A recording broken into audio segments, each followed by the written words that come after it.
हरिहांश धाम त्वद्भक्तिरेव मुखरि कुरुते बलान् माम् यत् कोकिलः किलमधौ मधुरं विरहोति तच्चामृचारुकलिका निकरे कहेतु। चलिए सभी लोग भक्तामर स्तोत्र का कौन सा स्तोत्र का आज 34वें नंबर का काव्य पढ़ेंगे। कौन से नंबर का? और ये 7वें नंबर का प्रातिहार है। कौन से? पहला कौन सा था? अशोक वृक्ष, दूसरा सिंहासन, तीसरा छत्र, चौथा चमर, पांचवा पुष्पवृष्टि, छठवा दुमदुमे और 7वें नंबर का ये काव्य है। इसका शीर्षक है गर्भ संरक्षक, है ना।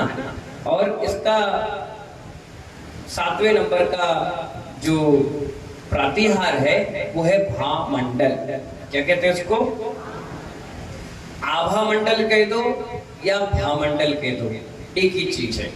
दीपू भाई, आभा मंडल कह दो या भामंडल कह दो, दोनों का अर्थ एक ही है। आप भी देखिए, आपके बगल में कोई बैठ जाए और आप आंख बंद करके बैठे हो, बगल में कोई बैठ जाए तो एहसास होता है कोई है, या आंख बंद करके आप बैठे हो और आपके ऊपर कोई ऐसे ऐसे धीरे धीरे हाथ बिना टच करे घुमाएगा तो आपको ऐसा लगता है रानू भाई कोई है।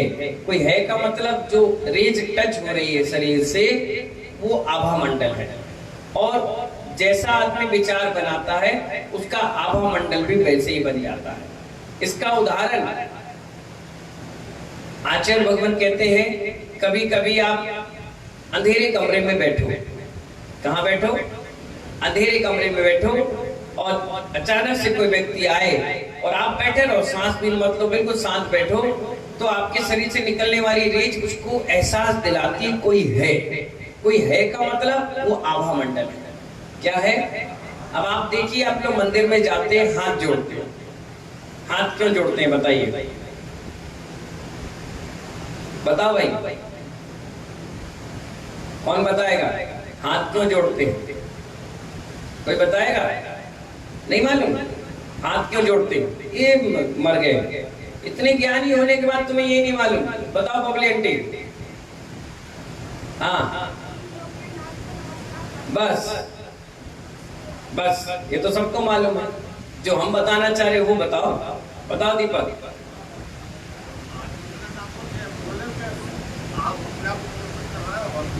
बैठ जाओ, लेट आए तुम। हाथ जोड़ने का मतलब ही नहीं मालूम तुम्हें? नीरू भाई, हाथ जोड़ने का मतलब? अबे भैया, हाथ जोड़ने का मतलब पूजन शिविर में तो सिखाया होगा, हैं? चलो हम बताते हैं, सुनिए, समय खराब नहीं कर रहे। देखिए, भगवान के अंगूठे से, किनके? भगवान नहीं, जिस व्यक्ति भी है, तुम भी हो ना, तुम्हारे अंगूठे से भी एक वर्गणाएं निकल रही है। जिसे नल से पानी निकलता है 24 घंटे, ऐसी हमारे पैर के अंगूठों से वर्गणाएं निकलती हैं। ब्रजभूषण जी समझ में आ रहा है ना? क्या निकलती हैं? वर्गणाएं।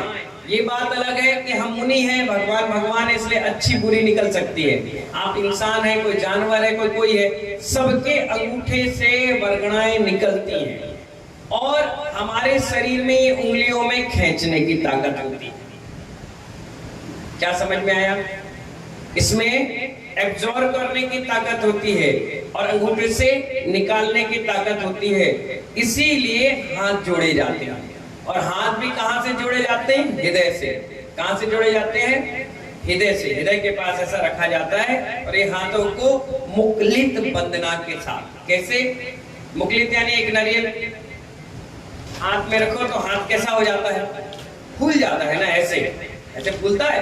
तो ऐसे ही हाथ हमारा फूला होना चाहिए। ऐसे ऐसे करो, करो ऐसे ऐसे।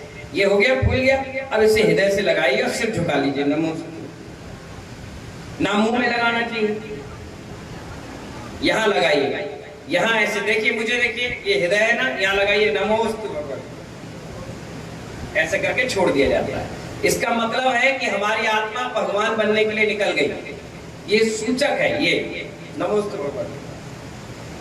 बस कई लोग को देखना, हिंदू आते हैं नमोस्तु नमोस्तु से रखते हैं, और हम लोग के लिए क्या कहा गया, हम लोग भगवान को पिछी उठाते हैं ना, ऐसे पकड़ते हैं नमोस्तु भगवान, और वंदना करेंगे तो हाथ ऊपर कर लेते हैं, क्या कर लेते हैं, हाथ ऊपर कर लेते हैं। ये सूचक है, इसलिए हृदय से रखना चाहिए हाथ, और हमेशा यूं नहीं रखना चाहिए चिपका के, यूं रखना चाहिए, यूं ऐसे रखो, और फूला हुआ ऐसे।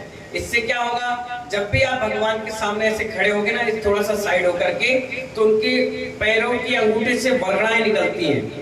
हाथ ऐसे करोगे तो इन हाथों के अंदर से हमारे शरीर में समावित होती है, इसलिए मंदिर जाने के बाद आत्मिक शांति मिलती है। क्या मिलती है? और ये मंदिर का हो गया। ऐसे ही गुरुओं के सामने जब आओ तो उनके सामने भी ऐसे करना चाहिए, उनके अंगूठे से भी क्या निकलती है, वर्गणाएं। इसीलिए कभी भी पैर अगर पड़ा जाता है तो सिर्फ अंगूठों को छुआ जाता है। किसको? अंगूठे जो होते हैं ना पैर के, ये अंगूठा है जैसे, तो ये पांचों उंगली यूं रखी जाती है, यूं। कहां रखी जाती है? अंगूठे पे, यूं ऐसे रख लिए, तो इसमें से पूरी रेज ये उंगलियों के माध्यम से हमारे शरीर में प्रवेश कर जाती है, और उंगलियों का पूरा टच हार्ट से, माइंड से, पूरे शरीर से रहता है, तो सब कुछ एकदम नई ऊर्जा मिल जाती है। इसीलिए हाथ जोड़ करके नमस्कार किया जाता है। समझ गए ना? तो इससे वर्गणाएं मिलती है। अब लेडीज तो कर नहीं सकती, तो लेडीज हाथ जोड़ ले, जेंट्स आराम से छू सकते हैं। तो हमेशा अंगूठा ऐसे, ये दोनों पांचों उंगली को ऐसे जोड़ लो, और अंगूठा जहां वहां ऐसे टच करो। 5 मिनट के बाद आपको खुद समझ में आ जाएगा, हाँ यार करंट आता है, एहसास मिलेगा। तो वो शरीर से निकलने वाली आभाएं है ना, निकलने वाली पूर्ण वर्गणाएं हैं। इसीलिए हमारे यहाँ ये नमस्कार किया गया, मस्तक से भी रखा गया, हमारा मस्तक में भी अच्छी वर्गणाएं जाए। ठीक है ना, समझ गए ना? तो शरीर से जो वर्गणाएं निकलती है उसे कहते हैं आभा। क्या कहते हैं? और मंडल यानी चारों ओर प्रकाशित हो जाए। भगवान के हजारों सूर्य के बराबर शरीर से तेज निकलता है, वर्गणाएं निकलती हैं, लेकिन वो सब ठंडी होती हैं। कैसे होती हैं? आंखों को चुभती नहीं, दिक्कत और परेशानी होती नहीं। अभी मेरे पीछे 8-10 हेलोजन लगा दो तो मेरे शरीर से पसीना निकलने लग जाएगा, आपको चुभने लग जाएगी लाइटिंग, लेकिन वहां पर ऐसा कोई सिस्टम नहीं रहता। और उस भावमंडल का प्रभाव होता है, 7 भाव हमारे दिखते हैं। राजेंद्र कितने भाव? 7, जोर से बोलिए।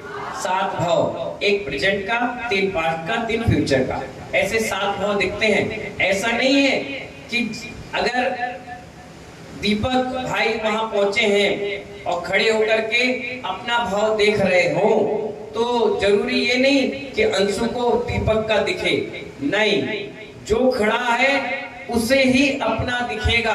और एक टाइम में हजारों लोगों को अपना अपना दिख जाता है।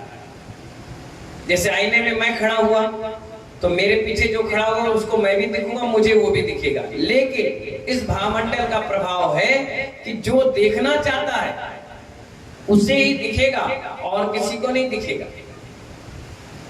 समझ में आ गया ना? क्या समझ में आया? जो देखेगा उसे दिखेगा, और जो नहीं देखना चाहेगा तो नहीं दिखेगा, पर दिखेगा उसे अपना भाव है तो उसको खुद का दिखेगा और किसी का नहीं। जैसे आजकल टीवी पर चैनल चालू कर लिए, आपको जो चैनल देखना आप देख रहे हो, दूसरा चाहेगा तो अपना देख लेगा क्या? नहीं देखेगा। ऐसे अपन को बदलना पड़ेगा। पर उसमें क्या है, चैनल में सब लोग एक ही पिक्चर देख लेते हैं, लेकिन यहाँ आपके पिक्चर आप ही देखोगे और कोई नहीं देखेगा। और उसी में कई लोग को बैराग आ जाता है, कई लोग को मानकसा भी जाग जाती है, अरे मैं भगवान बनूंगा, चलो भैया भागो अपन, हम भगवान बने क्यों बैठे। तो ऐसे भी लोग थे। इसीलिए उसमें 7 भाव दिखते हैं। भगवान किसी को नहीं देखते ना, भगवान कभी देखेंगे, वो तो अपना जानते हैं बस। और लोग पूछते हैं तो वो जिज्ञासा बस बता देते हैं कि तुम प्राणी हो, तुम दीक्षा लेने वाले हो, तुम ऐसे हो, तुम वैसे हो, तुम ऐसे, सब बता देते हैं। ठीक है ना? समझ के भावमंडल के बारे में। और ये भावमंडल सिर्फ तीर्थंकर का होता है। किसका?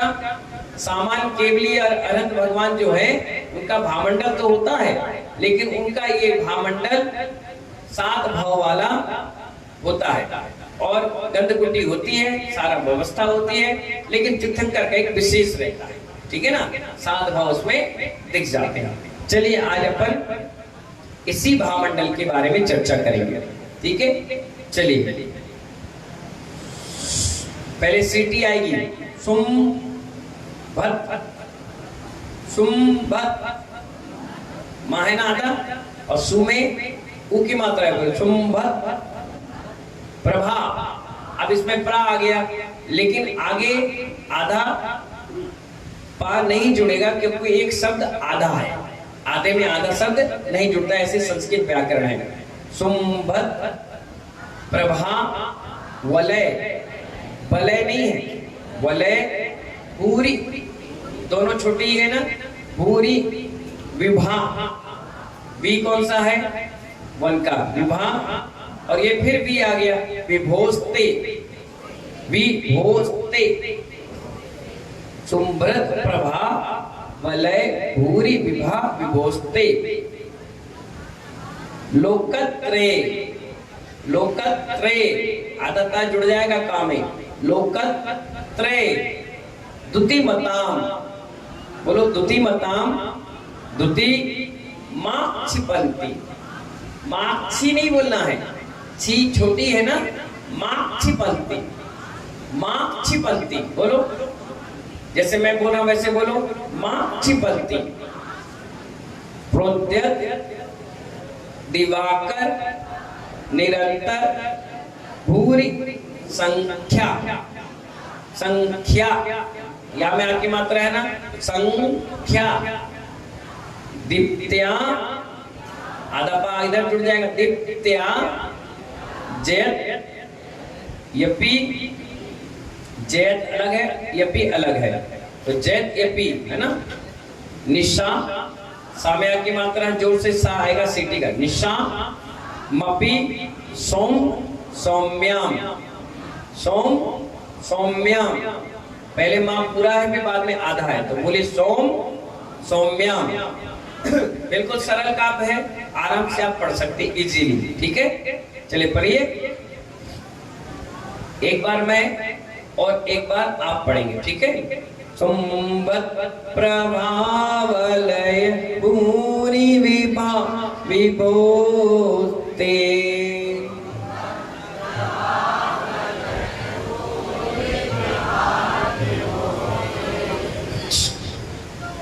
शुक्ला जी मोबाइल बंद करके यहाँ आ जाओ, कभी ढंग से भी काम करना सीख जाओ।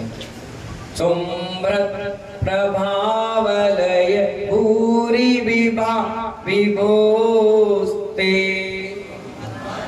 जोर से बोलिए।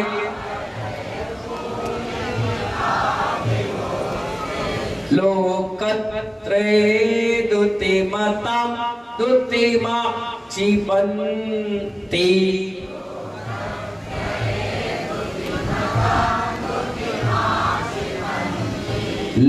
लोकत्रये द्युतिमतां द्युतिमा क्षिपन्ति,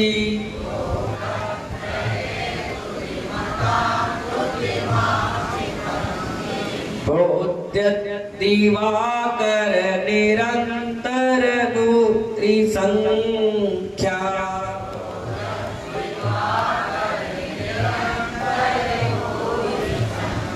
प्रोद्यत दिवाकर निरंतर गोत्री संख्या,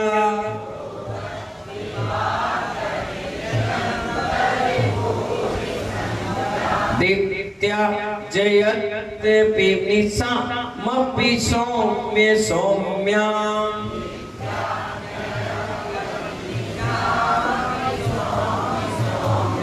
दीप्त्या जयत पिनिसा मपि सौम्य सौम्या।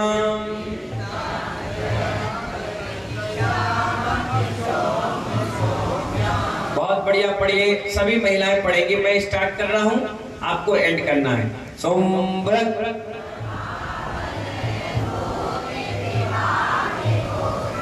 लोकत्रये, जोर से, प्रोद्यत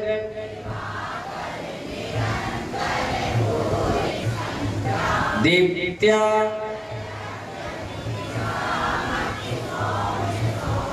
सभी जैन शुम्भ्र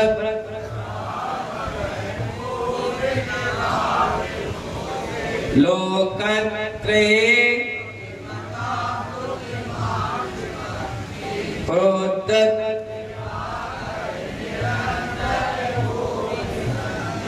दीप्त्या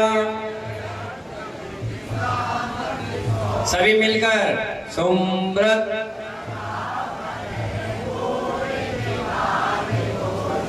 लोकत्रये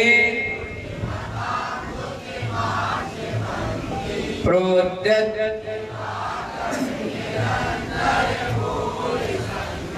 दीप्त्या। बहुत बढ़िया, जोरदार ताली बजा लीजिए। गर्भ संरक्षक नाम का ये काव्य है। किसका? बहुत बढ़िया बात आपको बताएं गर्भ संरक्षक के बारे में। जो भी महिलाएं पहली बार कर्म का उदय किसी को नहीं छोड़ता। किसको? कर्म का उदय किसी को नहीं छोड़ता। जो महिलाएं अबॉर्शन करा लेती हैं, डॉक्टर भी कहता है कि 3 अबॉर्शन के बाद बच्चा दानी कमजोर पड़ जाता है और उसके बाद आप बच्चे को उसमें पाल नहीं सकते, बच्चे को जन्म नहीं दे सकते। माँ के लिए बहुत बड़ा खतरा हो जाता है। 2-2 ऑपरेशन हो जाते हैं, 3-3 ऑपरेशन हो जाते हैं। बच्चे दानी की स्थिति बड़ी खराब हो जाती है। क्यों हो जाती है? काहे के लिए हो जाती है? ये हमारे पूर्व नियोजित कोई ना कोई कर्म है। आजकल 1 या 2 बच्चों के बाद महिलाओं की स्थिति इतनी खराब हो जाती है कि वो बच्चों को जन्म नहीं दे पाती, क्योंकि सारे बच्चे ऑपरेशन से होने लगे। हमारी दादी ने 8 बच्चों को जन्म दिया, लेकिन सारे के सारे नॉर्मल। हमारी माँ ने भी 3 बच्चों को जन्म दिया, सब नॉर्मल। उसके बाद की पीढ़ियां ऐसी हो गई कि बिना ऑपरेशन के कोई बच्चे हो ही नहीं सकते। अब ये क्या कारण है? कहीं ना कहीं हमारा हीन सहना, कहीं ना कहीं हमारा कर्म का उदय, कहीं ना कहीं हमारा कुछ ना कुछ ऐसा सिस्टम बन चुका है जो हम बच्चों को नॉर्मल डिलीवरी नहीं कर सकते। अगर किसी का बार बार गर्भ गिर जाता है, महीने में, 2 महीने में, 3 महीने में, 8 महीने में, 9 महीने के बाद भी गर्भ गिर गया, बच्चा मरा हुआ पैदा हुआ, या गर्भ में ही मर गया, या अंडे नहीं बन पा रहे, या ब्लॉकेज है, या किसी प्रकार की बच्चेदानी सब कुछ सही होने के बाद पुण्य ही नहीं है बच्चे को जन्म देने का, तो अब नहीं है तो नहीं है। लेकिन कोई देवी चमत्कार, कोई अतिशय और कुछ गुरुओं का आशीर्वाद ऐसा फलित हो जाता है कि जो पुण्य वर्गणाएं कम है वो इनके आशीर्वाद से फल जाता है। तो ये जो काव्य है, इसका मंत्र है, इसकी आराधना है, उससे क्या होता है? कई बार हम लोगों ने भी आजमाया है, उन माताओं के गर्भ ठहर जाते हैं जो इन प्रयोगों को करना प्रारंभ करती हैं। इसमें विधि दी गई है, धागे को बांध करके। एक विधि ऐसी है, 7 प्रकार का धागा। कितने प्रकार का? मौली होता है, मौली, उसमें 7 प्रकार का धागा होता है, अलग अलग। ऐसे 7 प्रकार के धागे लेडीज के सिंदूर से लेकर के पैर के अंगूठे तक नापा जाता है। जिस लेडीज को बांधना है उस लेडीज का नापा जाता है। उस हिसाब से उस धागे को पवित्र करके, मंत्रित करके, जिस दिन गर्भ ठहर गया, 1 महीने हो गए, तुरंत उसके पेट से बांध दिया जाता है। और बांध दिया जाता है, धीरे से गांठ लगा दी जाती है। जैसे जैसे पेट बढ़ता है वैसे वैसे धीरे धीरे गांठ खोलकर उसको टाइट कर लेते हैं। कब तक? जब तक वो ऑपरेशन थिएटर या हॉस्पिटल में नहीं जाती है।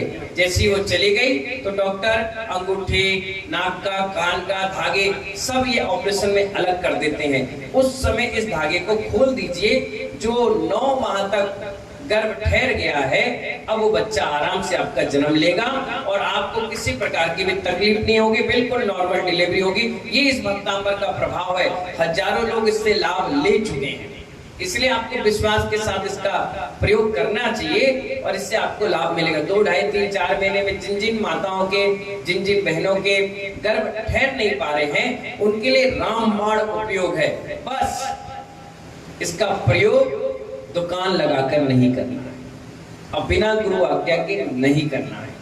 विधान होता है, पंचकणक होता है, उस समय तीर्थंकर माँ की गोद भराई होती है और उस गोद भराई के बाद बहुत सारी सामग्री गोद भराई की रहती है। उस मांडले का धागा जिसमें पंचकणक हुआ है, वो धागा, वो सारी चीज पंडित जी रख लेते हैं और जो ऐसे लोग आते हैं जो इधर उधर भागते रहते हैं उन सबको वो चीजें दे दी जाती है, जिससे उनका घर परिवार फले फूले और आगे बढ़े।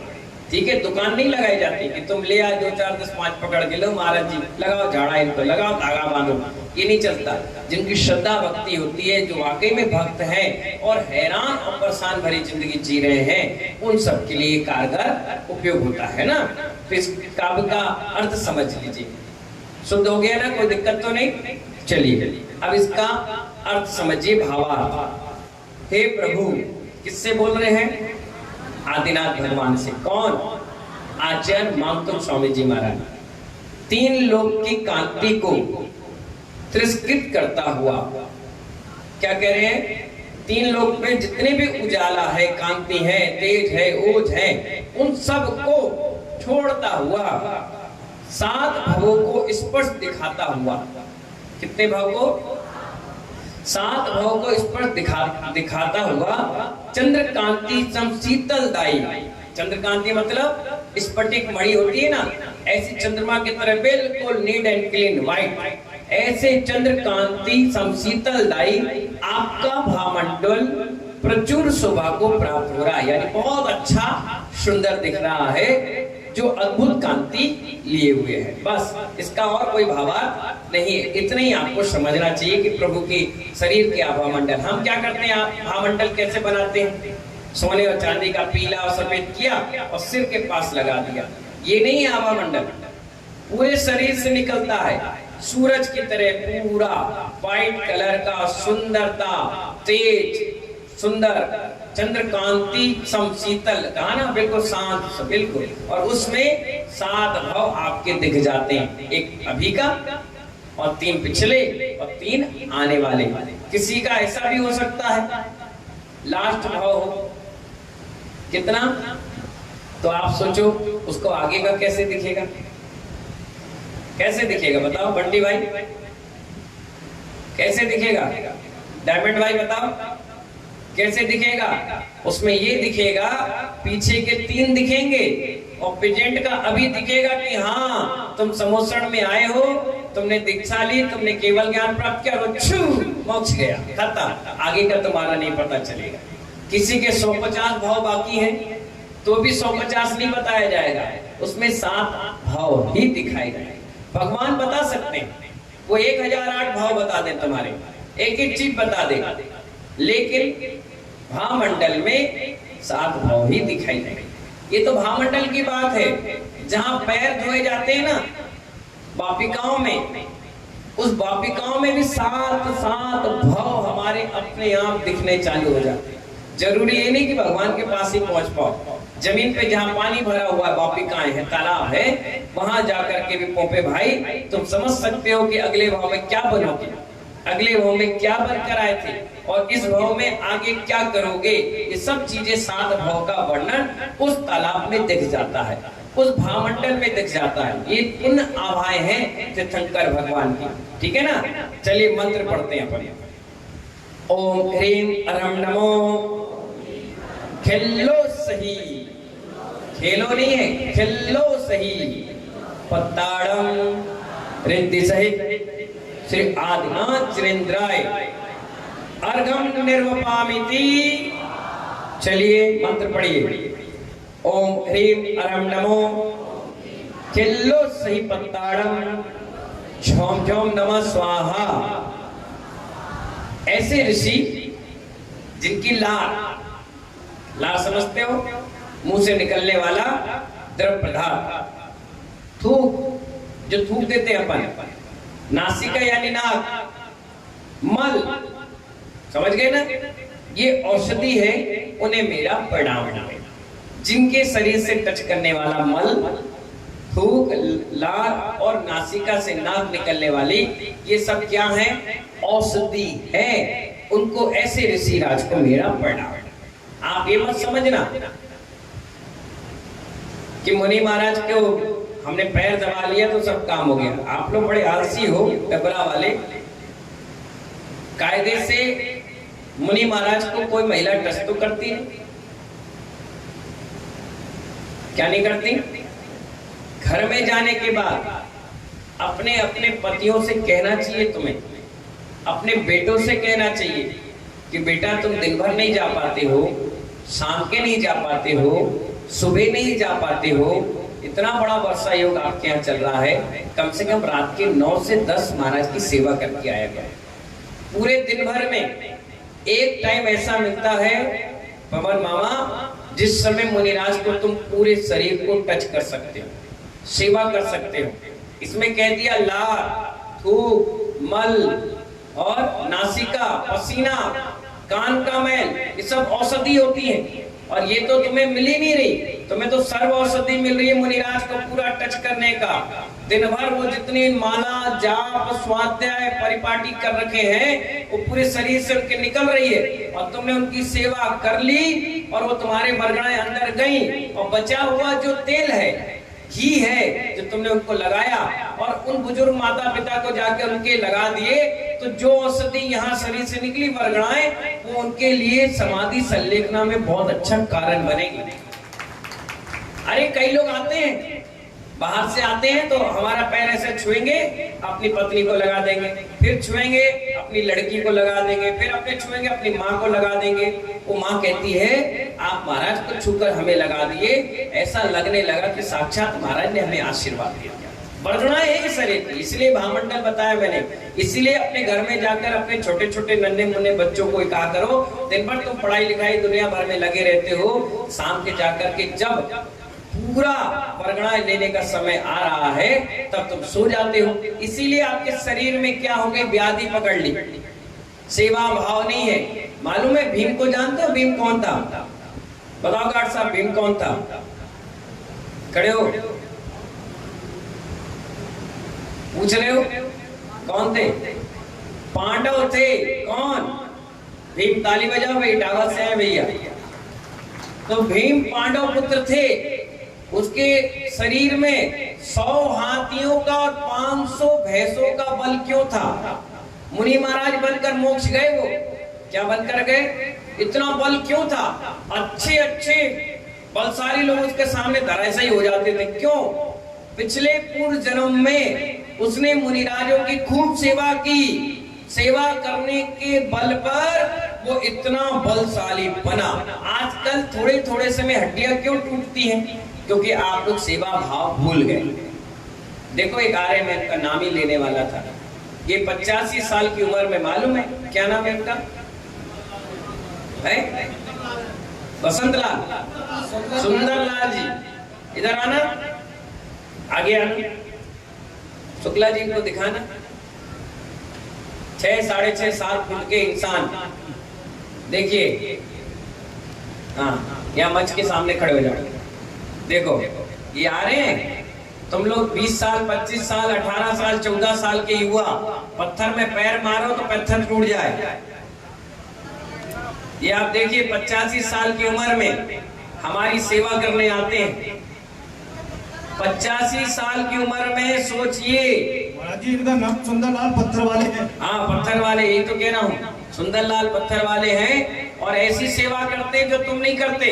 तुम तो तेल लगाओ, घी लगाओगे, यूं यूं करे और पीछे बैठ जाओगे मोबाइल चालू करके।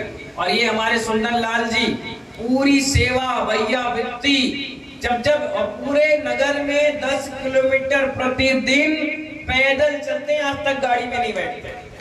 आप देखिए, सोचिए, आपको शिक्षा लेना चाहिए कि ऐसे हमारे यहाँ भी सुंदरलाल जी जैसे लोग हैं, वेरी नाइस पर्सन है, जो साधु की सेवा में रहते हैं। बताइए, आए रात के, बोले आज गुरुवार का दिन था, हमने सोचा गुरु की सेवा ही कर लो। मैंने कहा आप इतनी उम्र के हो गए हो, आप बैठ जाओ। बोले नहीं, आपकी सेवा करते करते तो इतना बड़ा शरीर चल रहा है और आगे भी चल जाएगा, कोई दिक्कत नहीं। बताइए, सोचिए, आप 40 साल, 35 साल, 20 साल, 25 साल के हो गए और मालूम है भैया वृत्ति करने से अहंकार भी टूटता है। जब व्यक्ति के पैरों में आदमी झुकता है तो अंदर से सरलता आती है और क्या होता है, अहंकार टूटता है। जितने लोग बीमार हैं, हैरान परेशान है, उनसे मेरा कहना है साधुओं का हाथ पैर दबाकर सेवा कराओ, तो इस सेवा कराने से उनको भी मेवा मिलेगी। इसलिए एक सूक्ति लिखी है, सेवा करोगे तो मेवा मिलेगी। मुझे बड़ी शर्म आती है कई बार लोगों को देख करके कि वो 9 बजे जब दुकान बंद करते हैं तो ये भी नहीं सोच पाते कि नगर में साधु हैं और महाराज हैं, तो चलो 5 मिनट वहां बैठ करके आ जाए। चलो मत करो सेवा, सीधे घर में घुसते हैं, खाते पीते हैं, मोबाइल चालू किया और टीवी और बीवी में लग गए।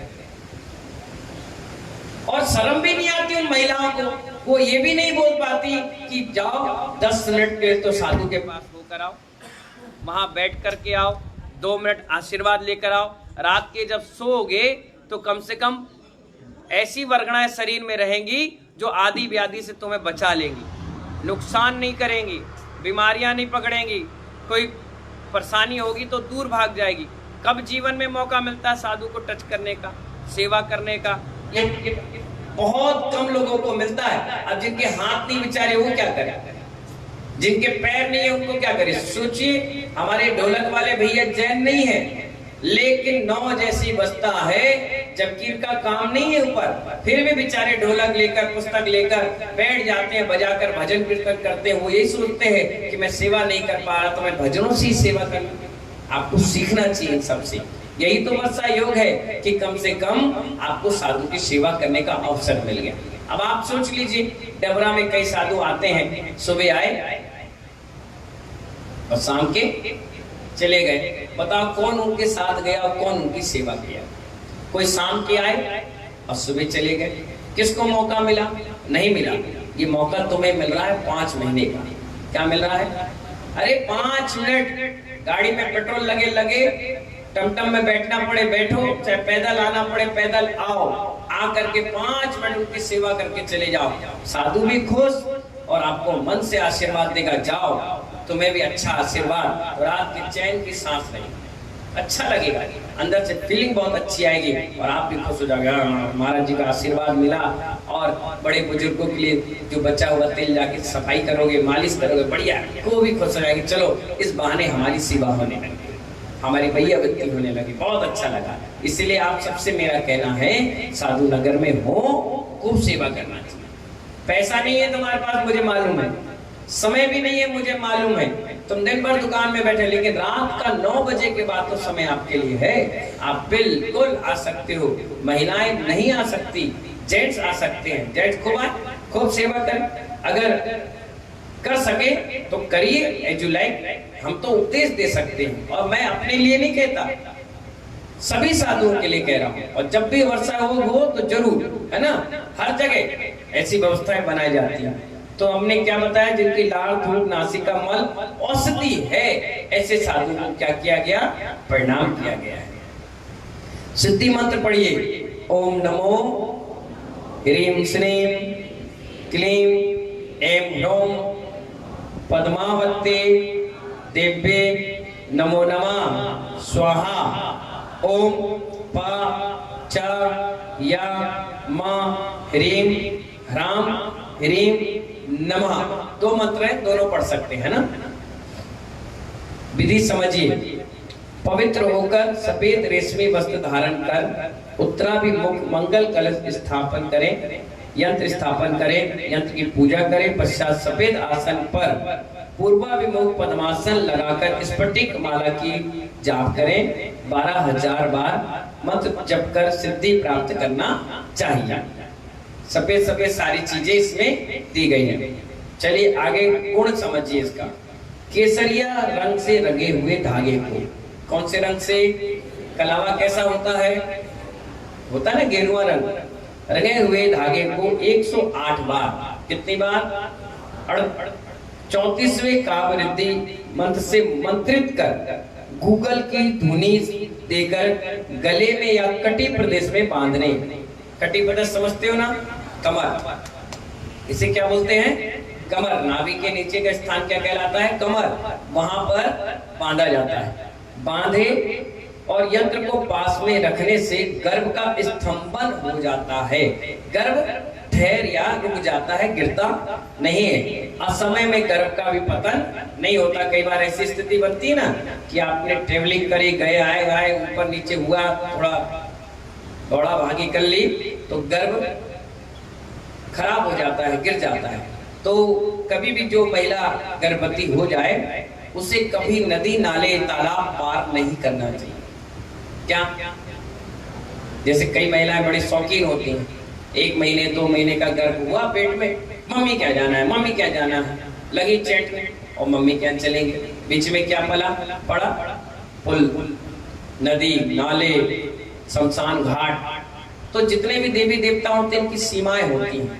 नदी को ये पार नहीं करते। नदी के इस पार अलग देवी देवता होते हैं, नदी के उस पार अलग। अब आप दूसरे के एरिया में गए तो ये सब स्वाभाविक है, दबे को हर व्यक्ति दबाता है, कमजोर पर ही गुस्सा आता है, मजबूती पे नहीं आता।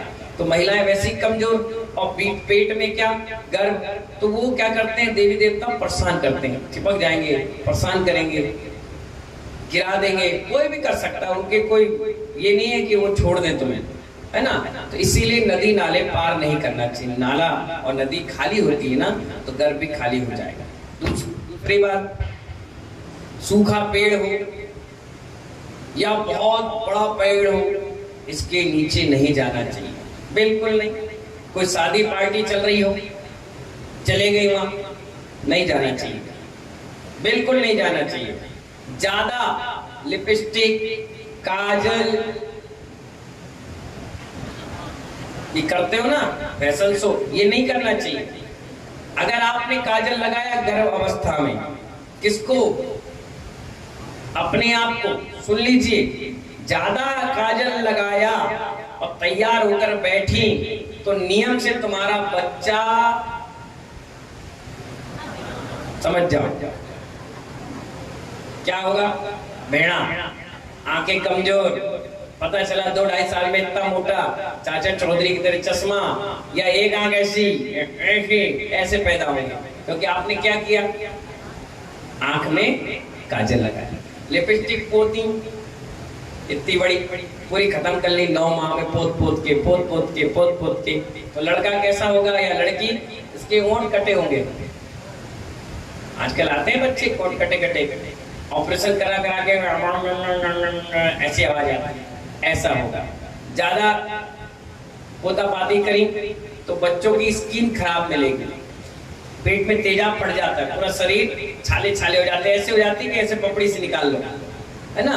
कई प्रकार नेल पेंट लगाओगे तो उनके नाखून खराब होंगे। ये बहुत बड़ी रिसर्च हुई है डॉक्टरों की।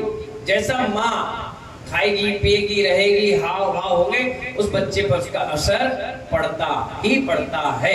इसीलिए कहा गया ये सब चीजें। हाँ, टीवी ज्यादा देख रहे नहीं महाराज जी, हम तो प्रवचन सुन रहे हैं, हम तो स्वाध्याय कर रहे हैं, हम तो शांति धारा देख रहे हैं। नहीं, तुमने जितना जोर इस आंख का उस पर टीवी पर लगाया, उस बच्चे पर एनर्जी नहीं जाएगी, इसलिए उस बच्चे की आंखें कमजोर हो जाएंगी।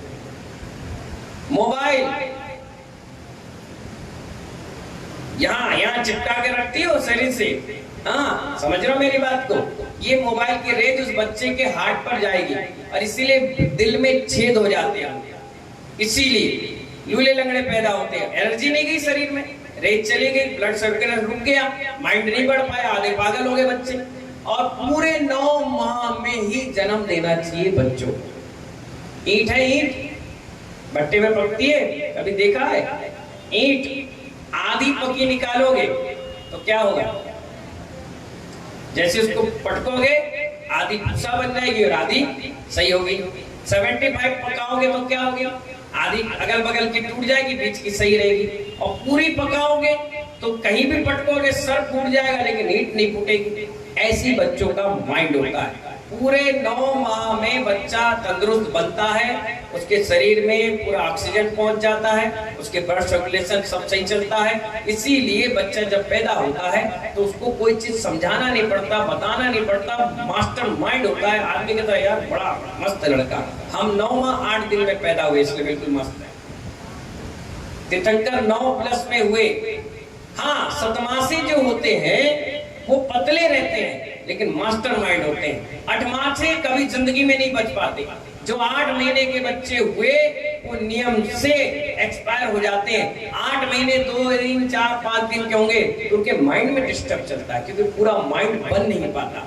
इसीलिए कहा गया आप बार बार ऑपरेशन की जिद ना करें, बार बार परेशान ना करें, पूरे 9 माह अपने गर्भ को रखें और 9 माह के बाद ही उस बच्चे को जन्म दें, नेचुरल जन्म दें। थोड़ी सी ताकत लगाएं, थोड़ा सा हिम्मत रखें, भगवान की भक्ति करके जाएं। नॉर्मल डिलीवरी होगी, आप बिल्कुल चिंता नहीं करें। आप पेशेंस खो जाते हैं, आप हल्का सा अंदर से फीलिंग नहीं ला पाते, थोड़ी हिम्मत करिए। मुझे मालूम है एक बच्चे को जन्म देने पर 300 हड्डियां टूटने का दर्द होता है, मुझे मालूम है, लेकिन महानुभाव आपको थोड़ा सा पेशेंस रखना पड़ेगा।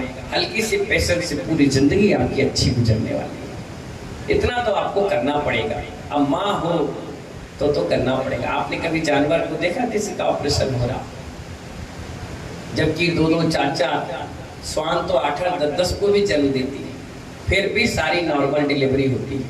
आप इतना पेशेंस और थोड़ी सी क्षमता क्यों नहीं रखी?